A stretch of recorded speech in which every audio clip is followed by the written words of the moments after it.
ఈ రోజే సబ్స్క్రైబ్ చేయండి మీ ఫేవరెట్ షోస్ చూడండి. ఏ కానిస్టేబుల్, లోపలికి ఎవరిని ఎలవ్ చేయొద్దని చెప్పాను కదా, ఎందుకు పంపించావు? సార్ బతిలాడేసరికి గెడ్డాలు పట్టుకుని బతిమిలాడారని లోపలికి పంపించావు.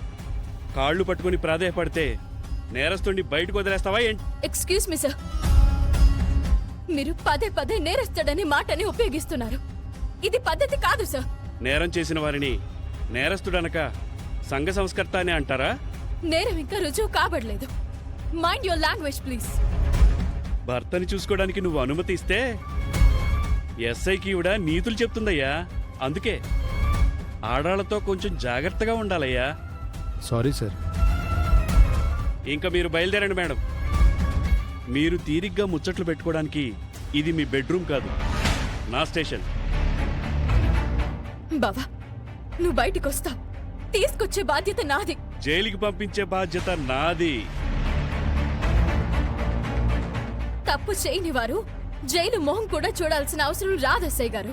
తప్పు కాదు, నేరం చేశాడు, నేను నిరూపిస్తాను. ఒక్కసారి ఆ వికాస్ డెడ్ బాడీని నాకు చూపించండి. కోర్టు నుంచి పర్మిషన్ తీసుకురండి, తప్పకుండా చూపిస్తాను. కోర్టులో లాయర్ వాదించినట్టు నాతో వాదించకండి.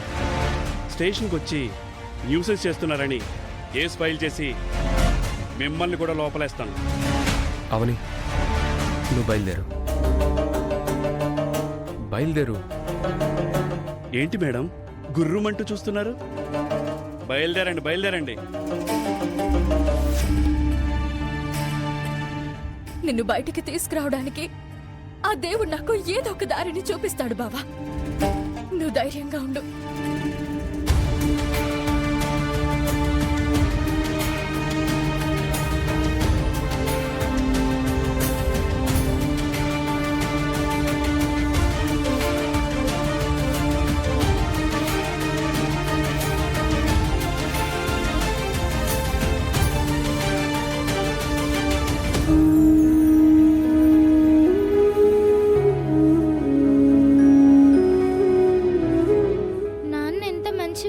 తెలీదా?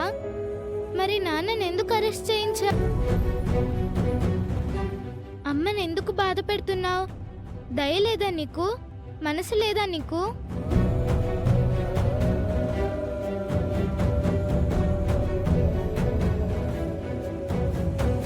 నేను అమ్మా నాన్నల దగ్గరికి వెళ్ళినప్పటి నుంచి చూస్తూనే ఉన్నాను.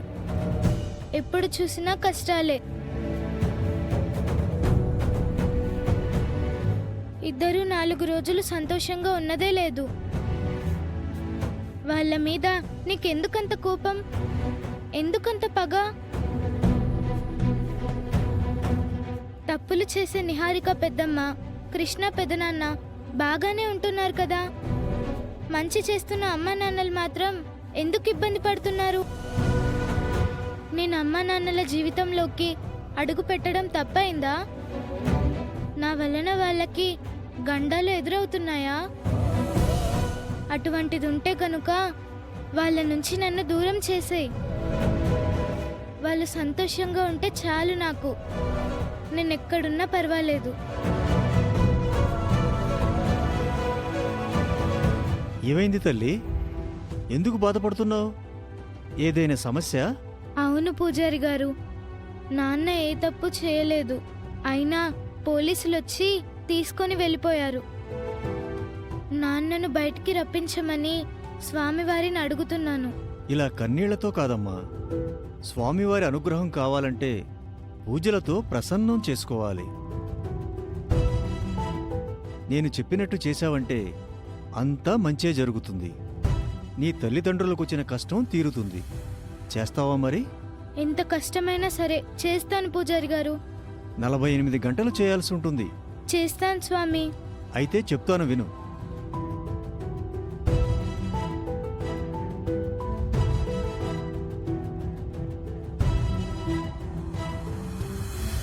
అర్థమైంది కదా?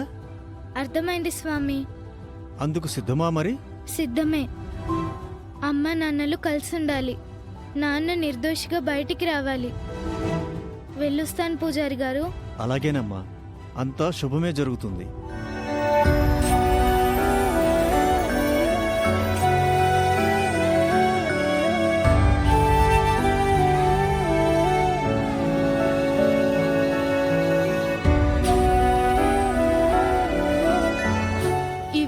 అక్షయ్కు నేను తోడుగా ఉండాలి.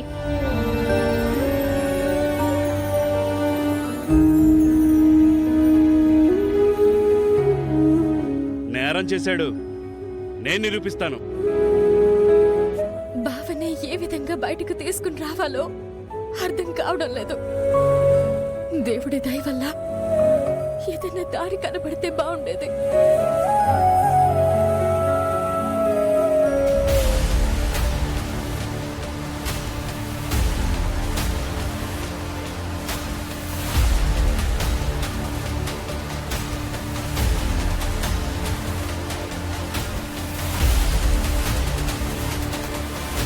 అవని,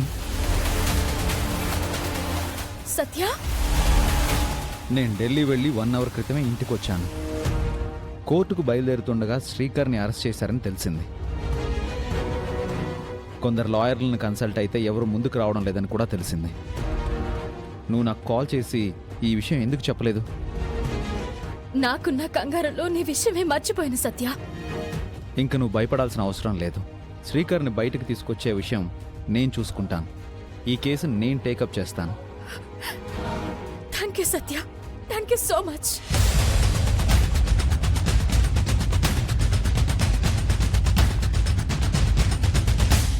అవని కూల్.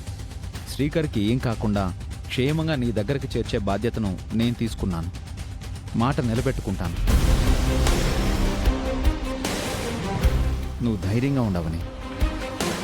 ఏం అర్థం కాక అయోమయంగా ఉండిపోయాను సత్య. నువ్వు భరోసా ఇచ్చిన తర్వాత నాకు ధైర్యం వచ్చింది. నా బావ తొందరగా నా దగ్గరకు వస్తాడని నమ్మకం కలిగింది. అయ్యో, థ్యాంక్ యూ సో మచ్ సత్య. జరిగిన ఇన్సిడెంట్ గురించి, ఈ కేసు గురించి నేను పూర్తిగా స్టడీ చేసి నీకు టచ్లోకి వస్తాను. ఏ అవసరం లేదు. శ్రీకర్ విషయంలో నువ్వు జోక్యం చేసుకోవాల్సిన అవసరం లేదు. ఎందుకండి? అది నీకు అనవసరం.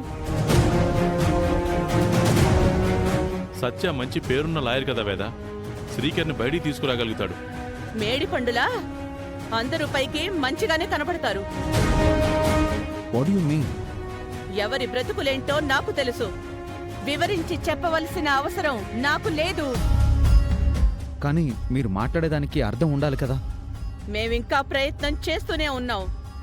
మంచి లాయర్నే పట్టుకుంటాం. నీ సహాయ సహకారాలు మాకు అవసరం లేదు. మేమే అంత చేతగాని పరిస్థితికైతే దిగజారిపోలేదు. తమరిక బయలుదేరొచ్చు. అది కాదండి. మా అమ్మ వద్దంటోంది కదా. మీరు కోర్టులో వాదించుకోండి, మా ఇంట్లో వాదించకండి. మా అత్తయ్య మాటకి ఎదురు చెప్పకుండా బయలుదేరండి.